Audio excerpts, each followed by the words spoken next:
Bom dia, meus irmãos e irmãs. Que a graça do nosso Deus, nosso Senhor Jesus Cristo, esteja sobre a sua vida nessa manhã. Mais um dia, que o Senhor nos deu. Privilégio, de poder acordar, poder desfrutar desse dia junto aí à sua família. Nós vamos ter momentos de aprendizado, mais aprendizado da palavra de Deus. E é muito bom estarmos aqui, a sua semana que passou, mais uma semana que passou, e a gente sabe que mesmo com todas as dificuldades, mesmo com os desafios, Deus tem cuidado de nós. Nós temos muito que agradecer a Ele. Então, nesse momento, junte-se a nós vamos louvar nosso Deus, agradecendo por tudo que Ele faz, tudo que Ele ainda vai fazer. Vamos louvar.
Bom dia, meus queridos irmãos e irmãs, que a graça e a paz do nosso Deus seja sobre a sua vida nesta manhã, domingo, um dia todo especial, onde nós nos reunimos aqui no YouTube, também no Facebook, Igreja Presbiteriana de Laranjeiras, Igreja Presbiteriana de Serra do e também Colina de Laranjeiras.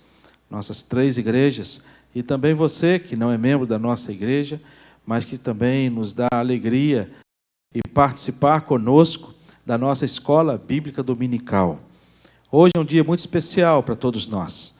É o dia em que comemoramos o Dia do Adolescente, e nós temos aqui na nossa igreja um grupo de adolescentes muito animado, uma turminha disposta, uma turminha missionária, uma galera aí que tem alegrado o coração de Deus diante do testemunho que esses adolescentes têm trago a contar nas suas casas, mas também aqui na igreja, nas suas escolas, e nós somos gratos a Deus pela vida dos nossos adolescentes. E hoje também comemora-se o dia da avó, ou dos avós, né? Não só da avó, mas dos avós. E nós que tivemos o privilégio de conviver com os nossos avós, a gente tem a graça de trazer uma recordação àqueles que já têm os seus avós na glória, a outros têm o privilégio ainda de conviver com os avós. Então, ligue para o seu avô, ligue para a sua avó, você que pode fazer isso, dê um abraço à distância, né, por telefone, recebe um abraço aí, distante, mas transmita o seu carinho, o seu amor ao seu avô e à sua avó. E aqui nós transmitimos o nosso amor, o nosso carinho a todos os avós, mas também para você, adolescente. Que Deus os abençoe. E Deus colocou no meu coração um texto que quando a Cida falou assim, pastor, a Cida Cida, esposa do Eberton, né, que trabalha no Ministério Renova, pastor, não esquece de transmitir um abraço a todos os avós nesse domingo.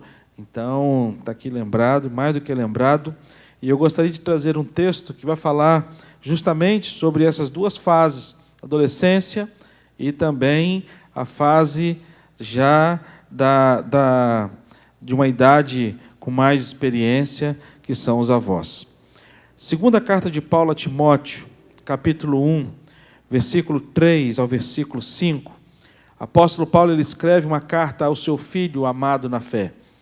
Apóstolo Paulo escreve uma carta em que Paulo ele traz aqui algumas recomendações para Timóteo, algumas palavras de ânimo, de coragem, e também palavras de gratidão, palavras de incentivo, palavras de correção. E nesse texto aqui, Paulo ele traz uma palavra de ações de graças. Paulo é grato diante de Deus pela vida de Timóteo. E por quê? Paulo vai dizer isso, capítulo 1, versículo 3 a 5. Dou graças a Deus, a quem, desde os meus antepassados, sirvo com consciência pura, porque sem cessar me lembro de ti nas minhas orações dia e noite. Ou melhor, noite e dia. Lembrando das tuas lágrimas, estou ansioso por ver-te, para que eu transborde de alegria, pela recordação que guardo da tua fé sem fingimento, a mesma que primeiramente habitou em tua avó Lóide e em tua mãe Eunice, e estou certo de que também em ti. E eu gostaria de falar a você, adolescente, eu gostaria de falar para você, avô, avó, queria falar para você, pai, mãe, para você, que apóstolo Paulo aqui, ele traz para a gente, ele fala para a gente da importância desse relacionamento familiar. Ele fala da importância desse relacionamento, quando o apóstolo Paulo, ele fala primeiro da importância do amor. E aqui existe o vínculo de amor nessa família. A gente percebe aqui a presença deste vínculo de amor afetivo que une essas três gerações: filho, mãe e avô. Apóstolo Paulo, quando fala a respeito desta família de Timóteo, ele fala de um sentimento de amor que permeia neste relacionamento entre essas gerações. E nós estamos vivendo uma geração, irmãos, onde os idosos eles têm sido descartados. A gente vive numa geração em que, quando você olha para o mercado de trabalho, muitas pessoas conversam comigo, como pastor, e falam assim: olha, pastor, estou precisando voltar ao mercado de trabalho, mas por conta da minha idade. Nós vivemos numa geração em que os nossos adolescentes e as nossas crianças, elas estão sendo moldadas e educadas a não darem ouvidos aos seus pais. Nós vivemos numa geração, e eu vivi também um pouco dessa geração, isso também foi uma realidade na minha geração, onde havia uma tendência natural das pessoas dizerem que os nossos avós e os nossos pais viveram em outras gerações, e com certeza viveram, mas que não conseguiam entender a nossa geração, e por isso não havia forma de criar um intercâmbio, sabe, de relacionamento entre essas gerações. Nós trouxemos aqui um tempo atrás, ano passado, se não me recordo, o reverendo Alexandre, que falou a respeito desse tema para a gente, desafio para a gente. Mas eu quero dizer para vocês que apóstolo Paulo, ele fala aqui de uma família que viveu diversas gerações. Timóteo viveu uma geração, Eunice viveu outra geração, Lloyd viveu uma outra geração, mas a gente vê um intercâmbio, a gente vê um respeito, um amor linkado entre essas gerações. Eu quero dizer para você, adolescente, se linke a essas gerações, a sua geração, a geração dos seus pais, a geração dos seus avós. Ouça mais, ouça mais. A segunda coisa que eu aprendo nesse texto não é apenas a importância do amor, mas também a importância do legado. Aqui, apóstolo Paulo, ele fala desse legado que Timóteo ele recebe através do exemplo dado pelos seus antepassados, pelos seus pais e avós. Ele fala de alguma coisa que ele aprendeu ao longo do caminho. Ele fala de um aprendizado que ele teve, e é esse aprendizado que o apóstolo Paulo ele fala de uma fé sem fingimento. Será que existe fé fingida? Fé fingida não é fé, sabe? Porque para Deus não existe fé fingida, mas para as pessoas existem. Porque a gente não tem como entrar no coração das pessoas, a gente não tem como ver o coração das pessoas, mas Deus vê. E aqui você percebe que eram pessoas sólidas na fé. E essa solidez da fé, ela serviu de embasamento, não apenas para Lloyd, mas também para Eunice, bem como para Timóteo. E o apóstolo Paulo reconhece a importância deste legado espiritual na vida de Timóteo. A importância do amor, a importância do legado, mais ainda, a importância do aprendizado. Timóteo se dispôs a aprender. Timóteo se dispôs a ser submisso, a entender que ele precisava aprender. E eu gosto desse texto, porque esse texto ele fala de uma cultura judaica. E dentro da cultura judaica havia uma responsabilidade muito grande na vida da mulher quanto ao ensino aos seus filhos.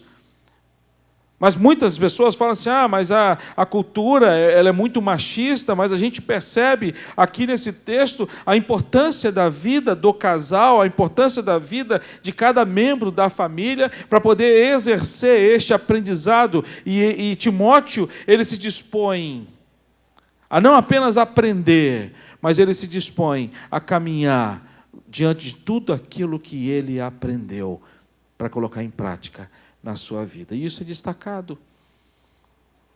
Sabe, hoje, Dia Nacional dos Adolescentes, da Igreja Presbiteriana do Brasil, nós comemoramos hoje Dia dos Avós, e nós aqui queremos, de maneira muito carinhosa, externar o nosso carinho aos avós, a todos os adolescentes, dizer aos avós, continue falando, continue ensinando, dizer aos adolescentes, continue aprendendo e valorizando os seus pais e os seus avós. E eu tenho certeza que com isso vocês serão bem-sucedidos. E quanto aos avós, eles são felizes. A Bíblia fala que bem-aventurados são aqueles que veem os filhos dos seus filhos. Quer dizer, felizes são, sabe? E eu imagino a alegria que deve ser avó. Porque eu tive avós. Eu convivi com os meus avós. Principalmente os meus avós paternos. Minha avó, ela morava num sítio, minha avó Alvina, e ela recebia na sua casa, nas férias, os seus netos. Então eu ia em dezembro para a casa da minha avó, só saía da casa da minha avó depois do carnaval. Você imagina? Minha avó recebia lá em torno de uns 15 a 20 netos, e esses 15, 20 netos ficavam todos juntos na casa dela, no sítio, numa casa onde não tinha luz elétrica, não tinha banheiro dentro de casa, e ela recebia com tanto carinho a gente. E quantas lembranças e quanto aprendizado eu guardo no meu coração da minha vozinha querida. E já está na glória com o Senhor, mas fica a saudade no coração de tempos maravilhosos que eu vivi ao lado dela. E que você aproveite, você que tem avó, você que tem a sua mãe, aproveite, sabe? E que Deus abençoe a sua vida adolescente, que Deus abençoe a sua vida, vovô e vovó, em nome de Jesus. Vamos orar? Deus, te somos gratos, ó Pai, pela bênção de vivermos e vermos adolescentes, a despeito desse tempo tão mau, a despeito de tantas coisas, ó Deus, que a gente tem visto neste mundo de influências. Nós temos visto adolescentes, ó Deus, crentes, caminhando com o Senhor, adolescentes dispostos a te servir, adolescentes dispostos a serem missionários, adolescentes dispostos, Deus, a entrar no micro-ônibus e partir lá para Brotas, 20 horas de viagem, 24 horas de viagem, dentro de um micro-ônibus. Sabe, Deus, ver adolescentes, ó Deus, sendo referência nas suas escolas, vendo adolescentes, ó Deus, obedecendo os seus pais. Pai, como é bom ver isso. Isso alegra, como alegra o meu coração, mas eu fico imaginando, ó Deus, como que alegra muito mais o coração do Senhor. Por isso eu quero pedir para o Senhor, Deus, como pastor deles aqui na terra, Pai, que o teu olhar esteja sobre eles, que nenhum deles se perca, Deus, em nome de Jesus. Abençoa os nossos adolescentes, ó Deus. Guarda-os, ó Deus, livra-os do mal, Senhor Deus. Faça-os crescer, Deus, em conhecimento, estatura, graça, diante dos homens e diante de Ti, que eles sentem com os príncipes, ó Deus, aqui neste mundo, Senhor. Em nome de Jesus. Abençoa os nossos avós, proteja os nossos avós. Temos uma enfermidade que tem assolado a humanidade, e os nossos avós, ó Pai, estão no grupo de risco. Pedimos ao Senhor, os avós da nossa igreja, Pai, proteja-os, ó Deus, em nome de Jesus. E dá-nos a Tua graça, o Teu amor. Amém. Amém. Nós teremos agora a divisão das nossas salas. Você pode procurar uma sala para poder você participar. Já tem um link disponibilizado nas nossas redes sociais. Você pode entrar na sala da sua preferência ou na sua sala já. Nós já estamos acostumando aí com esse período de isolamento. Então, as nossas aulas, elas são virtuais, mas o aprendizado é o mesmo, porque nós acreditamos que a palavra de Deus ela não volta vazia.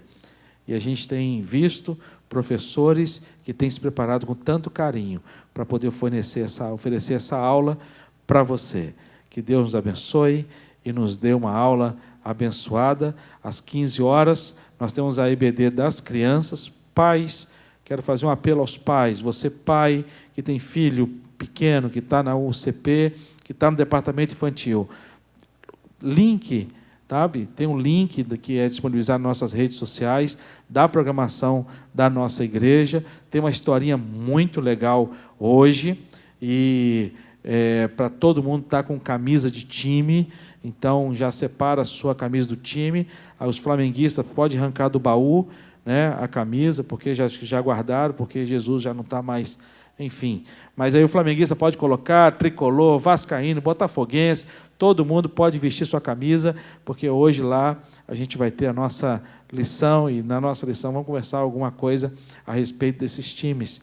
Tá? Então, que Deus te abençoe, e nos aguardamos você às 15 horas, você criança, lá na nossa programação da UCP, do nosso departamento infantil da igreja. E hoje, às 19 horas, o nosso culto de adoração ao Senhor. Que Deus assim nos abençoe. Boa aula. Amém.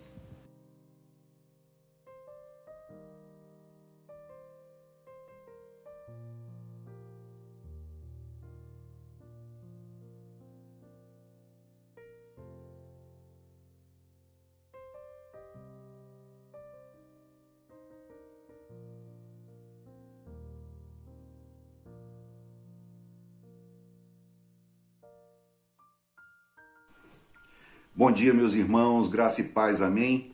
É uma alegria muito grande, mais uma vez, poder estudar com vocês uma porção preciosa da Palavra de Deus. No domingo passado, encerramos o estudo da vida do profeta Elias e hoje, dando continuidade à nossa série de estudos sobre os heróis da fé, vamos estudar a vida do patriarca Abraão. Estamos utilizando como guia para o nosso estudo o livro da série Heróis da Fé, do autor Charles Swindoll, que tem como título Abraão, um homem de obediência e destemido. O título da nossa lição de hoje é Indo sem saber para onde. Então vamos orar, pedindo que Deus fale ao nosso coração nessa manhã. Senhor Deus e Pai, nós te agradecemos por tudo que o Senhor nos tem dado, Senhor, pela oportunidade que temos de estudar a Tua Palavra de forma livre, Senhor. Fale aos nossos corações, deixe clara a mensagem que o Senhor tem para nós nessa manhã. Continue conosco, nos abençoando, é o que nós pedimos em nome de Jesus. Amém. Abraão é conhecido na Bíblia como o pai da fé, pois foi chamado para formar um povo especial, como parte importante do plano estabelecido por Deus desde a eternidade para resgate do homem, por meio de Cristo Jesus. Essa é uma história cheia de aventura, que nos mostra o amor de Deus e o cuidado que Deus tem com aqueles que com fé se dispõem a andar no seu caminho. Mas vamos começar essa história falando de Abrão e não de Abraão, porque esse era o nome que ele tinha quando foi chamado pelo Senhor. E só depois é que o nome dele foi modificado para Abraão. Então nós vamos ver como é que se deu essa história. Bom, o contexto da história acontece algum tempo após o dilúvio, e para a gente entender um pouco, a gente tem que falar sobre como é que foi o processo de repovoamento da terra. A família de Noé tinha 3 filhos, Sem, Cã e Jafé.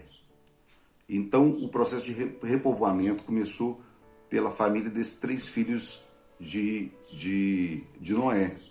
E a região onde é conhecido como Oriente Médio hoje foi habitada inicialmente pelos descendentes de Sem, os semitas, e pelos descendentes de Cã, os cananeus. Abraão era de descendência semita e morava numa cidade chamada Ur. Ur é considerado pelos estudiosos como a primeira grande cidade após o dilúvio. Se calcula que na época de Abraão essa cidade tivesse cerca de 60 mil habitantes. Para os dias de hoje não é uma cidade grande, mas naquela época era uma cidade grande, uma cidade muito grande. E Ur era habitado por um povo extremamente idólatra. E, como não podia ser diferente, a família de Abraão também era uma família idólatra. Vamos ver o que diz Josué, capítulo 24, versículo 2. Josué 24, 2 diz o seguinte: Então Josué disse a todo o povo: Assim diz o Senhor, Deus de Israel: Antigamente vossos pais, Tera, pai de Abraão e de Naor, habitaram da além do Eufrates e serviram a outros deuses. Então está aqui o Senhor falando por meio de Josué de que a família de Abraão era uma família idólatra, né? E ela habitava também numa região de pessoas que praticavam a idolatria. Aquela cidade era uma cidade de extrema idolatria. Os achados que se tem naquela cidade são de estátuas de vários deuses, né? Os achados arqueológicos daquele tempo demonstram toda essa idolatria. E Abraão era um homem comum, não possuía nenhum atributo especial, não era um general, não era um líder religioso, não era um rei, nada disso, era uma pessoa comum como eu e você. Ele foi contemporâneo do próprio Noé, para você ver a proximidade. Quando Noé morreu, Abraão tinha 58 anos. Sem filho de Noé, do qual Abraão descendia, ainda era vivo. Portanto, devia ter ouvido falar do Deus do dilúvio. Mas ele não conhecia o Deus do dilúvio. Só conhecia de ouvir falar, provavelmente, né? Então, ele não tinha tido uma experiência com Deus aí. O seu nome, o nome Abrão, né? Seu nome inicial, significava pai ilustre. Depois, o nome dele foi modificado para Abraão. Nós vamos ver isso mais na frente, nas próximas lições. E Abraão significa pai de todos, ou pai de muitos, né? Pai de uma multidão. Então tem esse significado. Então nós vamos ver como que se deu essa mudança ao longo da história. Bom, o chamado de Abraão é narrado no capítulo 12, a partir do verso 1. O texto básico da nossa lição é Gênesis 12, de 1 a 5. Então vamos ler. Os irmãos acompanhem comigo. Ora, disse o Senhor a Abraão: sai da sua terra, da tua parentela e da casa do seu pai, e vai para a terra que te mostrarei. De ti farei uma grande nação, e te abençoarei e te engrandecerei o nome. Sê tu uma bênção. Abençoarei os que te abençoarem, e amaldiçoarei os que te amaldiçoarem. Em ti serão benditas todas as famílias da terra. Partiu, pois, Abrão, como lhe ordenara o Senhor, e Ló foi com ele. Tinha Abrão 75 anos quando saiu de Harã. Levou Abrão consigo a Sarai, sua mulher, e a Ló, filho do seu irmão, e todos os bens que haviam adquirido, e as pessoas que lhes acresceram em Harã. Partiram para a terra de Canaã e lá chegaram. Então, nós vemos aí, a partir do verso 1, Deus chamando Abraão para uma mudança radical, né? Primeira coisa que Deus fala em seu convite: sai da tua terra, né? A terra naquele tempo significava a fonte de renda, era o mundo conhecido dele, né? Ele morava numa cidade grande que devia oferecer a ele oportunidades de negócio, ele tinha segurança econômica ali, a sua família estava ali, então era o lugar que ele conhecia, que ele tinha domínio. Então a primeira coisa que destaca aí no chamado do Senhor é: sai da sua terra. Então Deus faz um chamado a ele: sai da sua terra para a terra que eu vou te mostrar. Outra coisa que Deus fala com ele é: sai da tua parentela. Os parentes significavam também segurança, a segurança de um eventual problema, você poder ser ajudado. Até nos dias de hoje a família é uma coisa fundamental, né?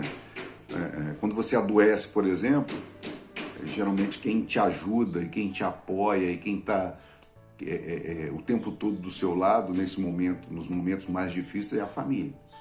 Mais ainda naquela época em que não tinha previdência privada, previdência INSS, não tinha plano de saúde, né? Não tinha banco para você guardar dinheiro, então você precisava muito do apoio da família. Essa relação familiar naquela época era tão importante que eles casavam entre si. Para você ter uma ideia, a Sarai, a esposa de Abraão, era meia irmã dele, era filha do seu pai. Não era filho da mesma mãe, mas era filho do seu pai. Então eles casavam entre eles para manter a riqueza na família. Porque você não tinha onde guardar os recursos, não tinha banco. Então você tinha que manter a riqueza na família para te dar segurança econômica também. E outra coisa que Deus fala com ele é: sai da casa do seu pai. Nós vimos que a família de Abrão era uma família idólatra. Então Deus faz um chamado com o objetivo também de tirar ele do meio daquela idolatria. Então, nós vemos que a casa do pai, o pai era a liderança da família. Então você abandona o seu líder, os seus laços afetivos, né?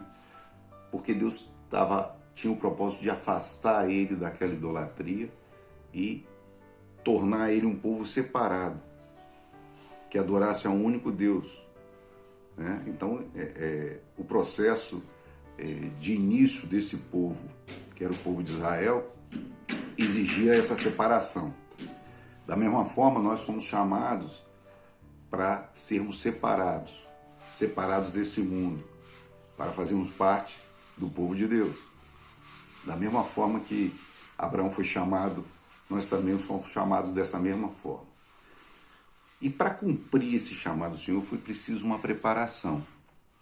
A Bíblia não fala o tempo decorrido da chamada de Abraão em Ur, porque ele foi chamado em Ur conforme Atos 7, versículo 2, quando Estevão estava perante o Sinédrio, se defendendo e ao mesmo tempo abrindo as Escrituras e falando sobre o Messias, sobre toda a história do plano de Deus para resgate do homem, ele fala que Abraão foi chamado em Ur antes da sua partida para Harã. Então nós sabemos que Deus fez o primeiro chamado ali em Ur. Mas muitos teólogos dizem que provavelmente Deus fez um reforço desse chamado quando ele estava em Harã.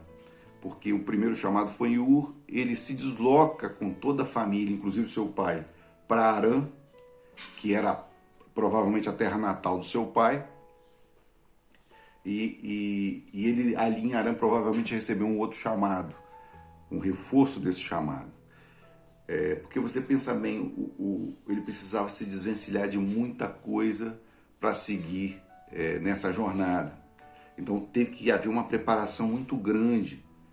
Ele possuía bens, ele possuía animais, ele possuía servos, ele precisou provavelmente vender propriedade, como ele habitava na cidade, ele devia ter casa ali, podia ter terra nas proximidades da cidade, ele teve que se desfazer de tudo isso para poder fazer essa caminhada. Mais de 800 quilômetros entre Ur e Harã. Imagina você se deslocar, a caravana dele devia ter em torno de 3 a 4 mil pessoas, contando todo mundo, mais animais. Imagina essa jornada. Então, para organizar tudo isso, precisou de uma preparação. Então, para a gente seguir o caminho do Senhor, a gente precisa se preparar. Como é que a gente se prepara para seguir o caminho do Senhor? Nós precisamos conhecer a palavra de Deus, meditar na palavra de Deus, orar, manter uma comunhão constante com o Senhor. É esse o processo de preparação da caminhada da vida cristã. E esse processo, ele é um processo permanente. Nós temos que permanentemente conhecendo o Senhor cada vez mais, nos aproximando cada vez mais do Senhor. Foi assim que se iniciou a jornada de Abraão, e o tempo todo, né, durante toda a sua caminhada com Deus, caminhada de 100 anos, ele começou a caminhar com 75 anos com o Senhor, e ele morreu com 175 anos, foram 100 anos de caminhada com o Senhor. Então, durante todo esse tempo, ele foi aprendendo do Senhor, ele foi conhecendo o Senhor cada vez mais e foi se tornando cada vez mais íntimo do Senhor. Então, um processo de transformação constante, e é assim a caminhada na vida cristã, o processo de santificação. Nós, a cada dia, vamos nos transformando pela renovação do nosso entendimento do Senhor. E a caminhada com Deus requer nos desvencilharmos de tudo que não agrada ao Senhor. Isso pode ser amizade, relacionamentos, vícios, lugares inadequados, sentimentos inadequados, negócios que não são lícitos, seja o que for, a gente precisa se desvencilhar de tudo isso para que a gente possa caminhar e ter a intimidade com o Senhor. Romanos 12:2 diz: não vos conformeis com este mundo, mas transformai-vos pela renovação do vosso entendimento, para que experimenteis qual seja a boa, agradável e perfeita vontade de Deus. Em 1 Coríntios 15:33 também fala o seguinte: não se deixe enganar, as más companhias corrompem os bons costumes. Então, às vezes a gente precisa deixar relacionamentos, a gente precisa deixar amizades que não tem mais nada a ver com a nossa realidade de vida, né? De vida com Deus.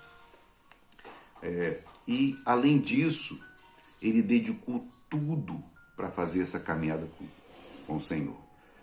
Ele entregou a sua confiança nas mãos do Senhor. Ele confiou totalmente no Senhor. Ele foi sem saber para onde ele ia, para uma terra que não conhecia. Ele não fez o seguinte, Ló, Ló, fica aí com os meus bens, minha propriedade, cuida de tudo aí, que eu vou dar um pulinho ali na terra onde Deus vai me mostrar. Se for boa, a gente vai. Se não for, a gente fica. Não foi assim. Deus não faz esse chamado. Deus quer confiança, quer que a gente se deposite, se entregue totalmente nas mãos dele, para que ele possa fazer a obra dele na nossa vida. Deus só pode mexer na nossa vida naquilo que a gente entregar para ele e consagrar a ele. Então, quer modificação, que Deus modifique e trabalhe na sua vida? Consagre tudo a ele. Consagre sua família, a sua casa, os seus bens. Deposite tudo na presença do Senhor. E ele dedicou então tudo. Ele dedicou sua fé, o seu lar, ele partiu com a sua casa. Verso 5 fala o seguinte: levou Abraão consigo Sarai, sua mulher, a Ló, filho do seu irmão, e a todos os bens que havia adquirido, e as pessoas que lhes acresceram em Harã. Partiram para a terra de Canaã e lá chegaram. Então ele levou tudo. Ele partiu com tudo, ele entregou tudo ao Senhor. Ele colocou tudo na direção do caminho do Senhor. Ele não deixou nada para trás. Foi desapego total. Pulou de cabeça. Pulou no escuro. Se entregou totalmente ao Senhor. E Deus é fiel e cumpre sempre as suas promessas na vida, nas nossas vidas. E ele fez diversas promessas para Abraão. Nós vamos ver que promessas foram essas. A primeira promessa é o seguinte: sai para a terra que te mostrarei. No verso 1 ele fala: ora, disse o Senhor a Abraão, sai da tua terra, da tua parentela, da casa do teu pai, e vai para a terra que te mostrarei. Então, a primeira promessa que Deus fez a Abraão é que haveria uma terra para ele. E nós vamos ver que existe mais semelhança entre nós e Abraão do que nós imaginamos. Porque, do mesmo modo, Deus nos prometeu uma nova habitação. Uma habitação eterna, com Ele no céu, para desfrutarmos da tua presença e adorarmos Ele para sempre. Então, Deus separou para Abraão um lugar especial e para que ele pudesse ali edificar a nação que adoraria o Deus único, que seria a nação santa, o povo escolhido de Deus. E ele fez uma outra promessa, a segunda promessa: e far-te-ei uma grande nação. Deus está falando não só da nação de Israel para ele. Deus está falando de uma Israel espiritual e não só de uma Israel terrena, né? Ele está falando também de uma Israel espiritual. O Senhor estava colocando em prática o plano de resgate do homem a partir desse chamado de Abraão. E nós fazemos parte desse povo. Então a promessa de Deus para Abraão também é uma promessa para nós. Nós fazemos parte desse povo, dessa nação que o Senhor estava formando ali a partir do chamado de Abraão. Terceira promessa: abençoar-te-ei e engrandecerei o teu nome. Aqueles que possuem uma aliança com Deus recebem as suas bênçãos. O Senhor não desampara os seus filhos. Abraão é reconhecido como patriarca por judeus, por muçulmanos e pelos crentes em Cristo Jesus. Ou seja, o nome dele foi engrandecido. Isso foi uma outra promessa cumprida por Deus na vida de Abraão. E essa promessa tem a ver conosco também. Então, Deus fez essa promessa para Abraão e fez essa promessa para nós. Nós somos engrandecidos e abençoados por Deus também, porque fazemos parte desse povo escolhido. E tem mais, quarta promessa: e tu serás uma bênção. A vida da pessoa que se entrega para Deus é tão abençoada que ela se torna um instrumento de bênção também, né? Para outras pessoas, para os lugares onde ela está, porque através do seu testemunho, da pregação do Evangelho, do seu exemplo de vida, ela se torna bênção. E o Senhor faz prosperar E eu não estou falando de prosperidade financeira. O Senhor faz prosperar em tudo quanto que é área. E essa prosperidade que Ele traz, essa prosperidade, ela se estende para o entorno, né? Porque Deus faz transbordar as bênçãos nas nossas vidas. E essas bênçãos acabam atingindo as outras pessoas. E Ele fala mais: abençoarei os que te abençoarem, né? É a quinta promessa. Eu abençoarei os que te abençoarem. Ou seja, o Senhor cuida tanto da vida, da nossa vida, que deseja abençoar até mesmo aqueles que nos ajudam de alguma forma. Então, Deus estende a bênção para aqueles que contribuem nesse processo nosso de trabalho na sua obra. Então, isso é interessante. Quando Deus está conosco, até mesmo as outras pessoas são abençoadas por meio da nossa vida. Então, a bênção do Senhor realmente transborda e atinge as outras pessoas. Então, nós temos que ser sempre exemplo de cristãos diante das outras pessoas que não têm um relacionamento com Deus, porque dessa forma a gente vai abençoar essas outras pessoas. E a sexta promessa: amaldiçoarei os que te amaldiçoarem. Da mesma forma que Deus abençoa os seus filhos, Ele também protege quanto às tramas do mal que tentam nos desviar do caminho do Senhor. E o Senhor nos livra desse mal. Os anjos do Senhor acampam ao nosso redor para nos proteger. Deus protege-nos de qualquer mal. Então, da mesma forma que Ele vai abençoar aquele que nos ajudar, Ele vai amaldiçoar aqueles que estiverem contra nós. Então, essa é uma outra promessa interessante. Essa promessa Ele fez para Abraão e é uma promessa que vale para nós também. E a sétima promessa: em ti serão benditas todas as famílias da terra. Ou seja, da descendência de Abraão nasceu o Salvador e Redentor prometido por Deus para resgatar o homem do pecado. Gálatas 3:29 fala o seguinte: e se sois de Cristo, também sois descendentes de Abraão e herdeiros segundo a promessa. Então, o que Paulo está falando aqui é que esse em ti serão benditas todas as famílias da terra, do verso 3 do capítulo 12 de Gênesis, está se referindo a Jesus, ao Messias que viria para salvar o mundo, para resgatar o homem do pecado. Então, nós vemos aí que a promessa que foi feita a Abraão é uma promessa feita a nós também, que se estende a nós e nos alcança de forma a nos tornarmos o povo escolhido de Deus e fazermos parte dessa herança do Senhor, de todas essas bênçãos que Deus concedeu a Abraão. Então nós vemos aí que todas essas promessas, foram 7 promessas iniciais aqui que nós vimos, todas essas promessas foram cumpridas e estão sendo cumpridas nas nossas vidas. Foram cumpridas a Abraão e continuam sendo cumpridas nas nossas vidas. É espetacular isso, é maravilhoso. Deus não deixou de cumprir nenhuma promessa que fez a Abraão. Concluindo, meus irmãos, a nossa história tem muita semelhança com a de Abraão. Assim como Abraão, nós não possuímos nenhum atributo especial. Deus também nos chamou de forma irresistível, mesmo assim. Nos fez promessas de uma nova habitação, assim como fez para Abraão. Nos fez parte do seu povo por meio do sacrifício de Cristo Jesus na cruz. Este povo que foi iniciado com Abraão. Nos fez parte do seu povo por meio de Cristo Jesus e somos abençoados por Ele e podemos abençoar outras pessoas através das nossas vidas, assim como Abraão abençoou outras pessoas. Ou seja, nós temos muito mais semelhanças com Abraão do que nós imaginamos. Por isso que eu gosto de estudar personagens bíblicos, né? Porque a gente acaba se identificando muito com esses personagens. A gente vê que eram pessoas comuns, mas que quem fez toda a diferença foi Deus na vida deles. Assim como Ele pode fazer na vida de cada um de nós. Então é Deus que faz a diferença. Então nós temos que andar juntinhos de Deus.